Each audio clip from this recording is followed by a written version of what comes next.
mainly by borrowing, which is projected to be about 2.32 trillion naira.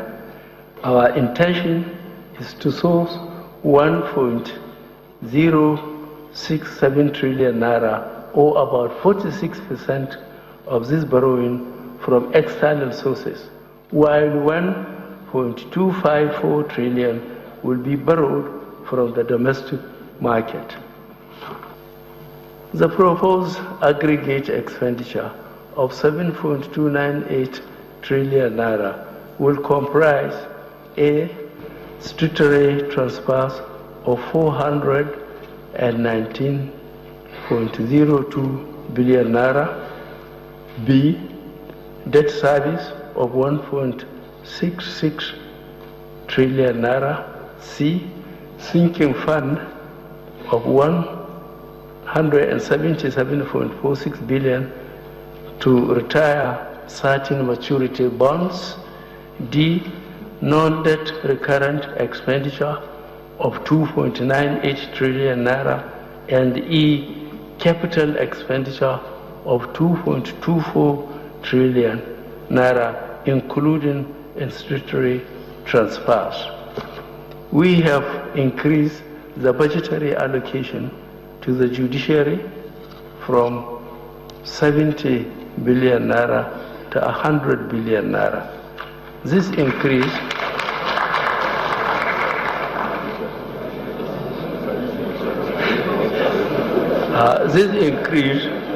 in funding is further meant to enhance the independence of the judiciary and enable them to perform their functions effectively. A significant portion of recurrent expenditure has been provisioned for the payment of salaries and overheads in institutions that provide critical services. The budgeted amounts for these items are A. 482.37 billion for the Ministry of Interior, B. 398.01 billion naira for Ministry of Education, C. 325.87 billion naira for Ministry of Defense, and D. 252.87 billion naira for Ministry of Health. We have maintained personnel costs at about 1.8 trillion naira. It is important that we complete the work that we have started of ensuring elimination of all ghost workers from the payroll. Accordingly, adequate provision has been made in the 2017 budget to ensure all personnel that are not enrolled on the Integrated Personnel Payroll Information System platform are captured. We have tasked the Efficiency Unit of the Federal Ministry of Finance to cut certain overhead costs by 20%. We must eliminate all non-essential costs so as to free resources to fund our capital expenditure. The size of the 2017 capital budget of 2.24 trillion naira, inclusive of capital and statutory transfers, or 30.7% of the total budget, reflects our determination to spur economic growth. These capital provisions are targeted at priority sectors and projects. Specifically, we have maintained substantially higher allocations for the infrastructure projects, which will have a multiplier effect on productivity, employment, and also promote private sector investments in the country.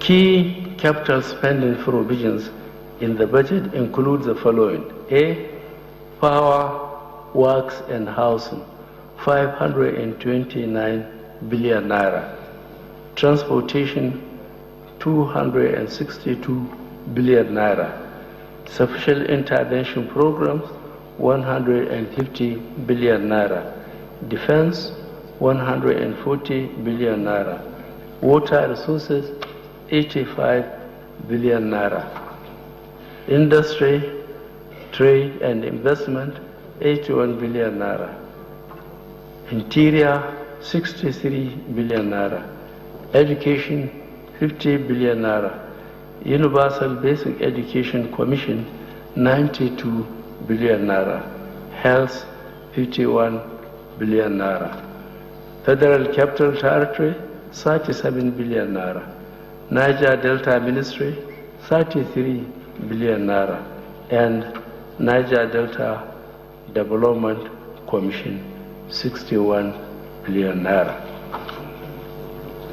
100 billion naira has been provided in the special intervention program as seed money in the 1 trillion naira family homes fund that will underpin a new social housing program.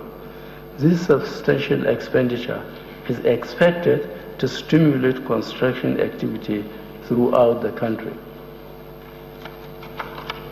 Efforts to fast-track the modernization of our railway system will receive further boost through the allocation of 213.14 billion naira as counter-fund funding for the Lagos to Kano, Calabar to Lagos, Ajakuta, Itape, Warri Railway, and Kaduna, Abuja Railway projects.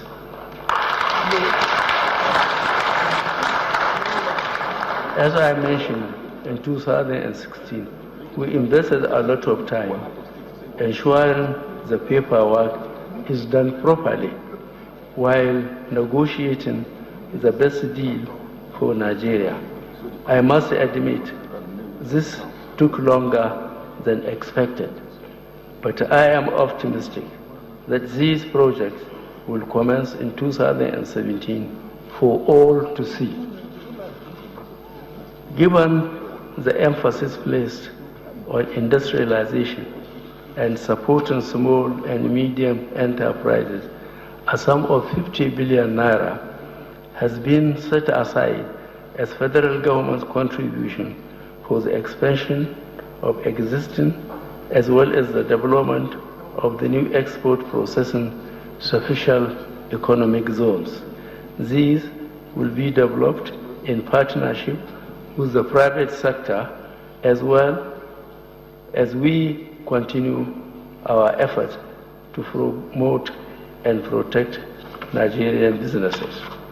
Furthermore, as the benefits of agriculture and mining are starting to become visible, I have instructed that the export expansion grant be revived in the form of tax credits to companies. This will further enhance the development of some agriculture and mining sector, hereby bringing in more investment and creating more jobs. The sum of 20 billion naira has been voted for the revival of this program. Our small and medium-scale businesses continue to face difficulties in accessing longer-term and more affordable credit. To address this situation, a sum of 15 billion naira has been provided for the recapitalization of the Bank of Industry and the Bank of Agriculture.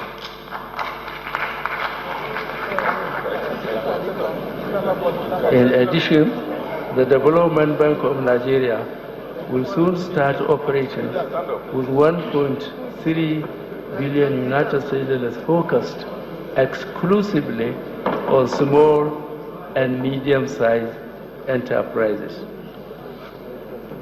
Agriculture remains at the heart